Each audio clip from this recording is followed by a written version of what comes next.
anunciamos Jesus, vai para o ar.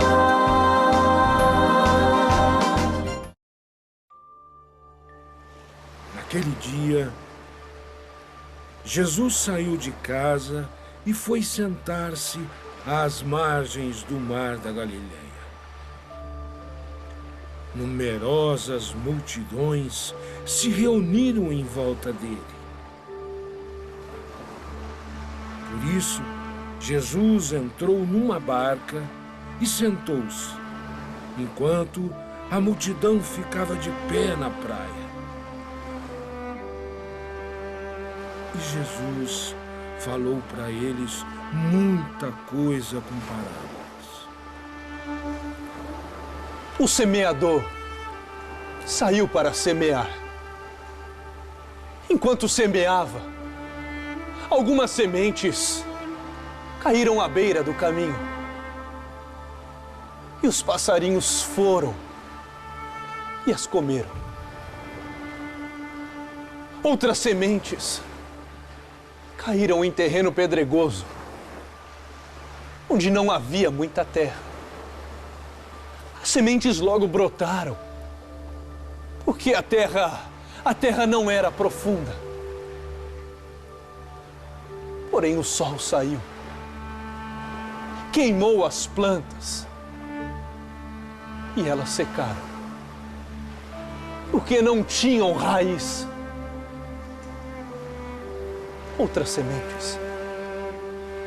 Outras sementes caíram entre os espinhos. E os espinhos cresceram e sufocaram a planta. Outras sementes, porém, caíram em terra boa e produziram 100, 60 e 30 por um. Quem tem ouvidos, ouça.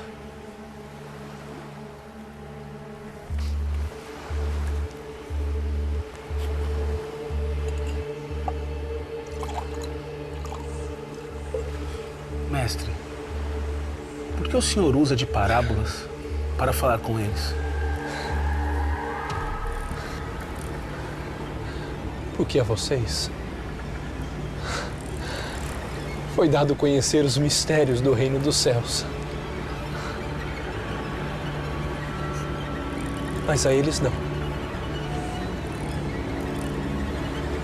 Porque a quem tem, será dado ainda mais. Será dado em abundância.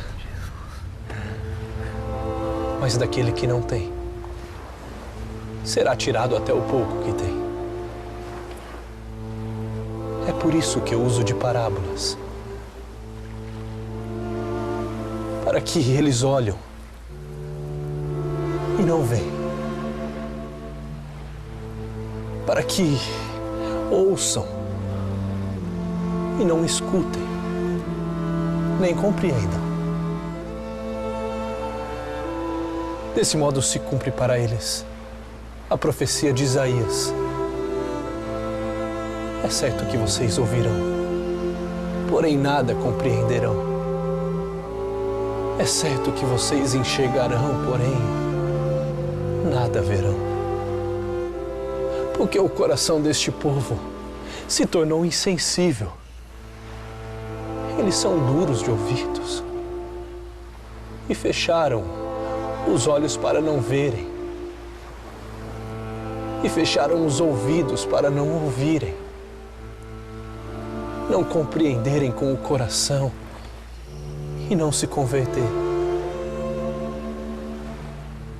Assim eles não podem ser curados. Vocês, porém, vocês são felizes, porque seus olhos veem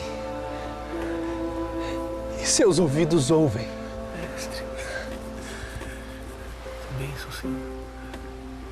Eu garanto a vocês, muitos profetas e justos desejaram ver o que vocês estão vendo. Glória a Deus, Senhor. e não viram. Jesus. Obrigado. Desejaram ouvir o que vocês estão ouvindo Sim, obrigado, Senhor. e não ouviram. Ouçam, portanto, o que a parábola do semeador quer dizer.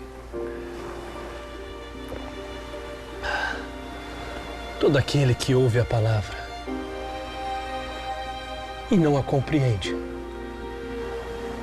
é semelhante à semente que caiu à beira do caminho. Logo vem o maligno e rouba o que foi semeado no coração dele. A semente que caiu em terreno pedregoso é aquele que ouve a palavra e logo a recebe com alegria. Mas ele não tem raiz em si mesmo. É inconstante. Quando chega uma tribulação ou perseguição por causa da palavra, ele logo desiste dela. A semente que caiu entre os espinhos é aquele que ouve a minha palavra, mas as preocupações do mundo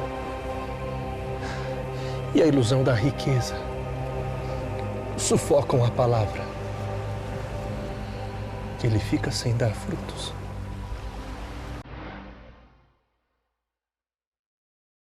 A semente que caiu em terra boa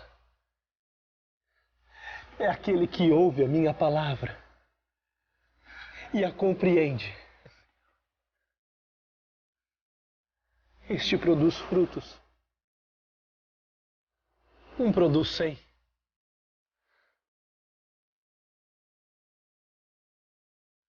Outro 60.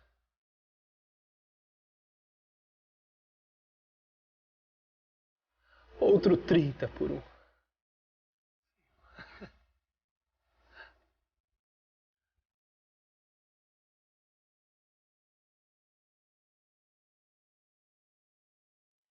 É preciso lembrar que no tempo de Jesus, quando ele ensinou essa parábola da semente, do semeador, já nascia no coração de muita gente, especialmente dos apóstolos, uma pergunta. Será que vale a pena Jesus estar aí ensinando essas multidões? Quantos realmente depois o seguem? Quantos acolhem esta sua palavra, estas sementes que ele está lançando? Hoje também talvez muitos evangelizadores se perguntam, será que adianta anunciar o evangelho? Será que no mundo nosso tão materialista, consumista, individualista, egoísta, será que vale a pena continuar lançando as sementes da palavra de Deus? Vale, é necessário e mais, somos obrigados a semear. A nossa função é semear. Ao menos que as pessoas possam ter condições depois de fazer uma opção. Mas não podemos logo pensar em termos de produtividade. Porque isso hoje, a nossa mentalidade é a mentalidade do mundo de negócios. Terminado o mês, vamos ver quanto vendemos, quanto tivemos de lucro, o que deu certo, o que não deu certo. Com a palavra de Deus não dá para fazer isso, porque a ação é do Espírito Santo. Mas também, embora a semente tenha força, o resultado, claro, vai depender dos corações. Há corações receptivos, que acolhem, mas são pessoas superficiais, logo se esquecem, logo se apegam a outras coisas, e aquilo que começou tão bonito no seu coração não vai longe. Como é triste a gente ver isso. Quantas pessoas que davam esperança, puxa, essa está entendendo o Evangelho, vai viver segundo ele. Daqui a pouco, não, procuraram outras respostas mais agradáveis aos seus sentidos. Porque o mundo de hoje oferece muita resposta agradável. E as pessoas hoje, muitas, não estão a fim de conhecer a verdade. Estão a fim de conhecer aquilo que lhes agrada. E quando vem alguém que lhes faz uma proposta agradável, que enche o seu coração de alegria, que responde aos seus desejos, isso que eu quero aqui, esse é o pregador, essa é a religião que me agrada. É aquilo que os romanos faziam. nós fazemos hoje. Porque você sabe, os romanos, também os gregos, construíam e inventavam deuses à sua imagem e semelhança, com seus defeitos, com as suas limitações, e aí os adoravam. Então eram deuses agradáveis, inventados por eles mesmos, para justificar o seu comportamento. Por exemplo, gostavam de beber, então o deus Baco, o deus da bebida. Então tinha que fazer bacanais para homenagear o seu deus. Não é isso que acontece hoje. Mas a nossa função não é julgar o mundo. Não foi para isso que o Senhor nos chamou a evangelizar. Para semear. Algumas sementes talvez vão cair, sim, em corações duros, incapazes de deixar que aquela semente apodreça, morra, para produzir frutos. Outras vão talvez cair em corações inconstantes.